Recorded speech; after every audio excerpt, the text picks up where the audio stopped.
Hello there! This is LEGO Dynasty, and today I'm bringing you guys my review of the LEGO Star Wars UCS Millennium Falcon. It is set number 75192, because with 7,541 pieces, it's rated ages 16 and up. Now, without further ado, let's kick off this review, starting with the box. Now, taking a look at the box, as you can see, it is absolutely beautiful. This, of course, was made when they didn't, do the 18 plus style box art. I mean, this is a 16 plus set, though if it was released today, definitely would be classified under 18 plus. But because of the time period it was released in, it had this amazing box art. And don't get me wrong, I actually really like the all black box art that they introduced. I just think they made a mistake making it everything, especially for all UCS sets being branded as that, etc. Like, I do think we've missed out on some great box art opportunities. Really, like, this is the last really main flagship set that to me has absolutely gorgeous box art in the Star Wars line. So, of course, this is from The Empire Strikes Back, as you have Bespin in the background being chased by the TIE Fighters, which looks absolutely outstanding. You have the information I already mentioned with the set number, the age rating, as well as the piece count there. Turning the set on its side, you actually have a nice little write-up here. So it says, an iconic legend and a timeless piece of one of the greatest Space Adventure stories ever told. This is the UCS LEGO Star Wars Millennium Falcon. Immerse yourself in a galaxy fraught with action and intrigue as you build this famous starship complete with LEGO minifigure crews from past and present Star Wars films. And then it also talks about the manual, etc. So a lot of really cool information there. Flipping the set to the back, you actually can see it take inspiration from both The Empire Strikes Back and The Force Awakens, as when the set released, it was during the sequel trilogy, ramping up. So it had figures from A Force Awakens, including the old Han Solo, Rey, and Finn, along with BB-8, to go along with some of the other original trilogy version of characters. So you have some nice little details and scenes reenacted here, which looks pretty awesome. And then flipping the set on its side again, you actually have the dimensions, which this is an absolutely massive set, as you saw, as it is 83 centimeters or 32.6 inches long, and then the width is 60 centimeters or 23.6 inches across. So it is a very, very large set. Definitely one that might be a little bit difficult to display on your typical, bookshelf. Unless you, of course, have either your own design of a stand or bought one of these second-hand ones, whether it's Wick-A-Brick, brick shell cases, etc., like one of those that actually make stands specifically for this set. And like I said, you have the minifigures included. Now, of course, being a super Ultimate Collector Series set, and really probably one of LEGO's, most well-done sets ever, it does have extra detail here. So you have a nice black outline of the Millennium Falcon looking really awesome there. You also have this really cool shot of the Falcon kind of flying away there, which looks pretty awesome. And then opening it up, you actually see this one little box here that is actually, not like a main box or anything. It makes it seem like it is, but this is only the piece that actually held the manual. So when you take this out, you'll see the 4 other boxes that actually would have held bags, and then this section was where the manual would have been held inside. Now, as you can see, very similar to what we saw with the UCS AT-AT, which of course came out after this set released. You have, the Millennium Falcon kind of all put together here, as you can see there when you press it all down, which looks pretty nice. Of course, when you have it all opened, it doesn't close or look as good as it did when you first opened up the set. But you obviously would take out each box individually, and each box has its own line, so she may not look like much, but she's got it where it counts, kid. And then there are many other lines on the other boxes as well. Take a look at the manual now, and again you can see looking absolutely outstanding. They actually have what looks to be the Death Star 2 in the background there. You actually can see a really nice Star Destroyer. And I assume this is meant to be Endor, so a nice reference to Return of the Jedi as well there. And of course, these manuals look absolutely outstanding, especially compared to what we get today. It just looks absolutely gorgeous. And of course, it's on the all coil, being a absolutely massive manual, of course, which makes a lot of sense. The only other notable thing is, and this was a change long after, as it's relatively recent in the last year or two, uh, this set, just like the UCS AT-AT and a select few other sets, does not have a QR code, so you can't get your free 20 VIP points in this set. I mean, you already spent close to $1,000 on this set, so makes sense, I guess. And obviously, at the time, they weren't thinking of doing that, and that's just a marketing tactic, but just something notable for you there. Of course, this manual, being a UCS one, does have a lot of really nice information. So you have the main set's designer Jens talking about the set itself, and then what's really awesome is you have this really awesome concept art, information about the Millennium Falcon, drawings from the original Star Wars of when they designed the ship, which is just really awesome. How they sort of filmed the original Star Wars. Just really awesome to have that extra detail, and really makes this manual like really, really awesome. Like, especially compared to some other ones that are made today. You have a Q&A with Jens as well, so that's pretty nice. And then talking about the different LEGO Star Wars Millennium Falcons through the years. Of course, at this point, we have a lot more with, a few different Millennium Falcons, including the most recent Dark Millennium Falcon from Rebuild the Galaxy. So none of that would be referenced in this set, which, again, makes a lot of sense. And just some more information as well, talking about the graphic designer of the different sticker elements and creating the figures. So just a lot of really cool information that even a regular UCS set wouldn't get, and then you also get it in another language of all the same information. So we'll stop it there, but you get the idea. It's a lot of really awesome detail here. Now take a look at the minifigures, and like I said, this minifigure selection pulls from The Empire Strikes Back, The Force Awakens, with a couple of porgs from The Last Jedi thrown in. So overall, it's a pretty nice minifigure selection. Obviously not the most minifigures you could have gotten in this set, especially if they went across all the films that the Millennium Falcon was in, from A New Hope, Return of the Jedi, Empire Strikes Back, which is obviously represented, and then The Force Awakens and The Last Jedi. Definitely feels like we could have gotten a larger selection, to be honest with you, especially like they could have just done all eras or all films basically represented, I feel like. But still, it's an overall pretty nice selection. So starting off on the left, we have Princess Leia in her Hoth outfit from when they escape, obviously, as well as what she wears when they encounter the Mynock, which is also included. So overall, she's a pretty good character. No arm or leg printing on her, as you can see. But at the end of the day, it's a pretty decent one, and still nice to have included. Next up, we have Han Solo in his Empire Strikes Back outfit, which I absolutely love. He's probably my favorite character included in the set. Again, no arm printing on him, but he does have his, holster printed on his legs there, so that's definitely pretty nice. Moving on to C-3PO, and especially by today's standards, it's a pretty meh one, especially with the lack of arm printing on him that has now been in a few sets, including a pretty cheap one in his buildable C-3PO. Of course, at the time that wasn't the case, but the fact of the matter is, like, really none of the characters in this set feel like they got the extra attention to detail that we're kind of accustomed to in UCS sets, other than, the gunship.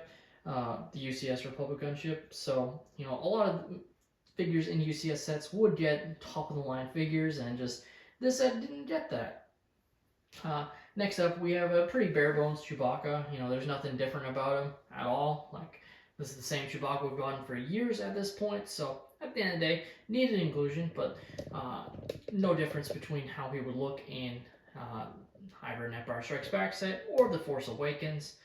And finally, we have the Force Awakens crew with Rey, Old Han, and Finn. And they're all pretty decent minifigures, but nothing special about them, which is the most disappointing thing about the minifigure selection. Like I mentioned, no arm printing, or in a lot of cases leg printing, like only Chewbacca, Han Solo, and Rey really get any leg printing, which is kind of surprising. Feels like we could have gotten leg printing on all the minifigures. And then, just getting extra detail of arm printing would have been nice. But they're still good minifigures and made sense to have included, since they wanted to represent both the original trilogy and the sequel trilogy. And finally, we have BB-8 along with a couple of Porter builds. So they're pretty nice, and the Porgs in general were pretty funny to have included, especially since this is primarily, like I said, Empire Strikes Back and The Force Awakens related. But this set was released when The Last Jedi was coming out, so this was definitely just a reference to that film. Obviously, that film has become quite divisive, but at the time, I'm sure it felt like a good idea to have The Last Jedi represented as the film that was just released at the time. And finally, we have the Mynock build. So this is the creature that sort of attacks or scares Princess Leia during The Empire Strikes Back. Entirely brick built. Nothing too crazy about the build itself, but I think it captures the look pretty well, I have to say. You have the green studs to represent the eyes. You have the wing pieces. Like at the end of the day, it's a good selection of pieces here. Could have been nice if it was an all new mold as a one molded piece, kind of like what we got with Jurassic Park, dinosaurs, etc. But at the end of the day, it works. And finally, we have the stand. So this one, again, came out long before we have the new standard of printed plaques. So this one is a sticker, but it still looks pretty excellent there. You have some great information, such as the manufacturer, which was Carillion Engineering Corporation. You have its length, which is 34.75 meters, and then some other information that you can read as you so desire. So definitely a very nice stand here, just with a sticker, which obviously at the time was the norm, but going forward would be printed. And quickly taking a look at the extra pieces, and as you can see, I was left with quite a few, which makes sense on a set that is over 7,000 pieces here. So a lot of these are, your typical extra pieces, studs, slow pieces, and then some other nice pieces that you can add to your collection for free. Like there's an extra musket piece here, or not a musket, pistol piece here. So all stuff that you can add to your collection for free. A lot of Technic rods, etc. So at the end of the day, it's just free Lego.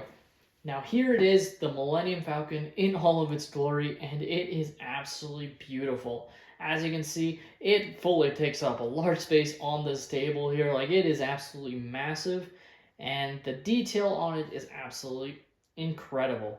Like, they definitely had a lot of care with this set. It's probably, it really is probably one of LEGO's best, if not the best model they've ever done, and it's just extraordinary. Like, I keep saying, different UCS sets are my favorite, or it's the AC-AT, the Venator, the Gunship, but this one is just absolutely outstanding. It's just awesome. Now, like I said, there's so much detail and texturing and different part usage that they're using here that really is just awesome to see. And, different colored pieces with the tan and gray and red. It really does capture the look of the Millennium Falcon. And turning the set, you can see different sections of the build here, which looks fantastic. And you can really see the front nose of the ship, where actually the escape pod was on the Kessel Run Millennium Falcon from the Solo film. So that's definitely fun to have to see kind of in this sort of orientation, which I guess it's the normal one we're used to seeing, but still pretty nice there. You have different usage of parts, these long wire pieces, the Lego, I call these Lego guns because sometimes I would use them on my figures as weapons, but they're definitely not, but they just add some extra detail of sort of piping, which is awesome to see. You can see the main cockpit area, which looks fantastic here, which can open up to actually fit your characters inside, and we will show that later on. And then flipping the set fully around just to show the back engine pieces, which I think is some of my favorite pieces of the model there. So just picking up the set just so you can get a nicer look at it, and obviously you can see the pieces here that they're using to represent it. Just looks fantastic.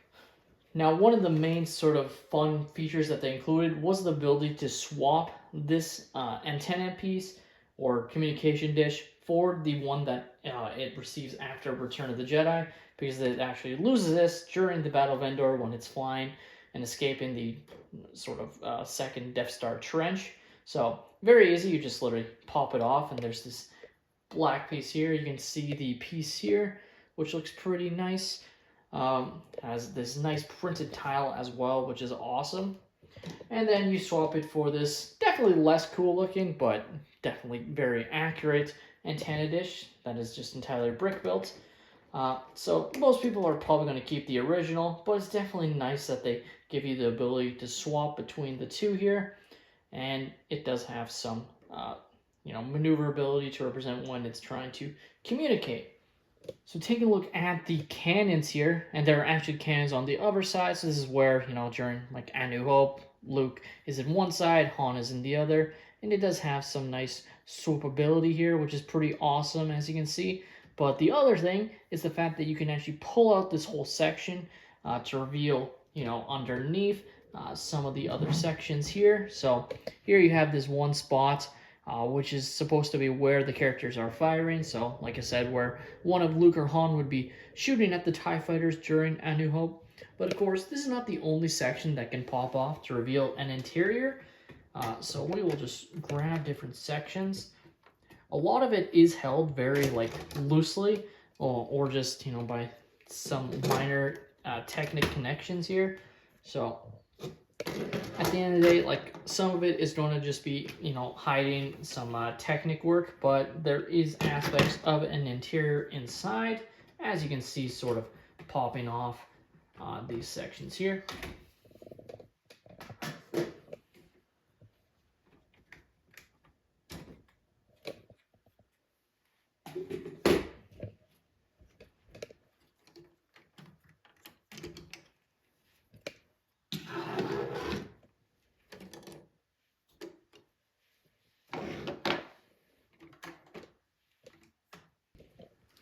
So starting off in this section here, you have the little holo table that the characters would play holo chess on, along with having mourning when when Obi-Wan Kenobi dies. So as you can see, you can fit some characters inside. I'm just grabbing a couple here. We can fit Finn and Rey right next to each other. And there is some nice little Easter eggs. So you have the chair that Han Solo was actually, swooping around in as they were discussing the Force. You have the helmet that Luke used to, not be able to see, to use the Force for the first time, or at least knowingly use it for the first time. Moving over to this section here, you have some, what I assume to be additional escape pods here, as you can see. Along with the engine detail of the hyperdrive in that back corner, along with some computer panels and some nice, just in general, computer work there. This upper section here doesn't have a whole lot, to be honest with you. I believe it's mostly meant to represent when Han is working on the hyperdrive, underneath, especially with all these tools here. But they definitely left a lot to be desired in this section in particular, as it's pretty empty, and I feel like they could have done something a little bit better there.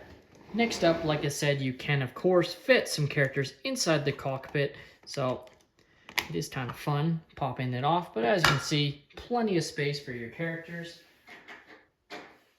Of course, we will use Han and Chewbacca, just like so. And then you quite simply place the piece back on, and you can see them flying the Millennium Falcon, which looks fantastic. Now there is some more sections you can sort of open up to reveal a little bit more interior space inside. But obviously not a whole lot there. And realistically, it's not really meant to place any characters, but still pretty cool to see how they sort of created this design to fit everything together there. And just doing a quick comparison of a few Millennium Falcons together. So here we have the Rise of Skywalker Millennium Falcon, and then you have the most recent sort of micro-scale Millennium Falcon. So as you can see, there's quite a size difference. In fact, it is basically just the center of the Millennium Falcon.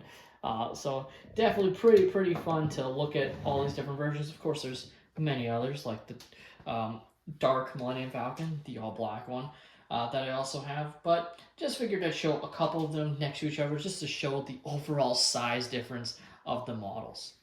And there you have it, the UCS LEGO Star Wars Millennium Falcon. It is absolutely fantastic.